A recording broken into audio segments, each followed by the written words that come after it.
રેણુકાબેન અનિલભાઈ પટેલ, ગામ લસુંદરા, તાલુકો કઠલાલ, જિલ્લો ખેડા। મારી દીકરી પલકબેન અનિલભાઈ પટેલ સવારે કોલેજ જવા નીકળી હતી। દરરોજ બપોરે 2 કે 3 વાગે પાછી આવે। એ પરત પાછી ન આવતા મેં એને ફોન કર્યો, ફોન લાગતો ન હતો, સ્વિચ ઓફ આવ્યો। તો એમને શોધખોળ ચાલુ કરી।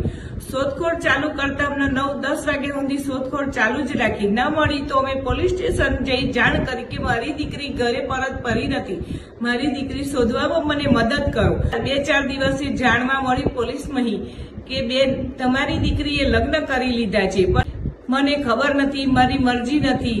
તો રબારી પિયુષભાઈ દિલીપભાઈ એમની સાથે લગ્ન થઈ ગયા છે એવું મને જાણવા મળ્યું। તો પછી એ લગ્ન મને સ્વીકાર નથી અને રબારી સમાજના આગ્રણીય ઠાકર બાપાને મારે નમ્ર વિનંતી છે કે મારી દીકરી તમે પાછી આપો, તમારા બોલ તમે પકડી રાખો। તમે જ એવું કહેતા હતા કે કોઈ સમાજની દીકરી લેવી નહીં ને કોઈ સમાજની દીકરી આપવી નહીં, આપણા સમાજની દીકરી આપવી નહીં ને કોઈના સમાજની દીકરી લેવી નહીં। તો ઠાકરજી તમે મારી દીકરી, તમને વિનંતી છે કે મને પાછી આપો। હું પાટીદારની એક બાઈ બોલું છું, મારી દીકરી મને પાછી જ આપો, બસ એ જ મારી વિનંતી છે। તો જ તમે રબારી સમાજના ઠાકરજી ઘર